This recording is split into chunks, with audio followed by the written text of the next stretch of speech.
شوال کے 6 روزے، چاہیں تو 2-3 شوال مسلسل اکٹھے رکھ لیں، چاہیں تو وقفے سے 1 مہینے میں رکھ لیں، جس طرح بھی رکھ سکتے ہیں مرد بھی اور عورتیں بھی۔ اگر کسی شخص کے ذمے قضا روزے ہوں تو بہتر یہ ہے کہ پہلے قضا روزے رکھ لے اور پھر شوال کے 6 روزے رکھے، لیکن اگر کوئی شخص شوال کے 6 روزے رکھے اور قضا بعد میں رکھے تو یہ بھی جائز ہے۔ شوال کے 6 روزے رکھنا احادیث سے ثابت ہے۔ صحیح مسلم کتاب الصیام باب استحباب صوم 6 ایام من شوال۔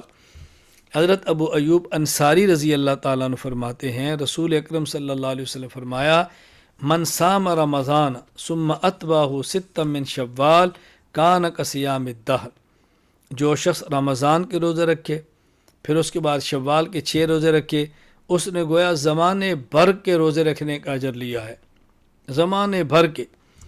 دوسری حدیث مسند احمد حدیث نمبر 14302، حضرت ابو ایوب انصاری رضی اللہ عنہ فرماتے ہیں میں نے سنا رسول اللہ صلی اللہ علیہ وسلم کو یہ ارشاد فرماتے ہوئے، آپ نے فرمایا من صام رمضان و6 من شوال فکأنما صام السنۃ کلھا، جس شخص نے رمضان کے روزے رکھے پھر شوال کے 6 روزے رکھے تو گویا اس شخص نے پورے سال روزے رکھے ہیں۔ اللہ اکبر!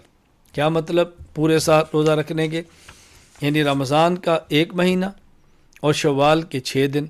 قرآن کریم کے اندر من جاء بالحسنۃ فلہ عشر امثالھا، اللہ نیک عمل پر 1 نیک عمل پر 10 کا اجر دیتے ہیں، تو جب 6 رکھیں گے اور 6 پر 10 کا اجر ملے گا تو یہ 60 بنے گے۔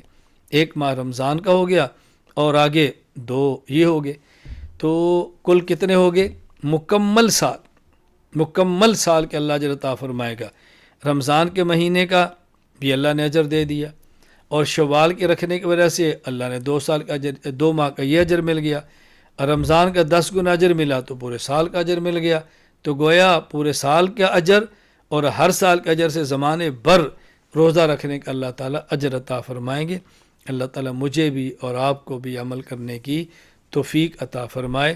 وآخر دعوانا الحمد للہ رب العالمین۔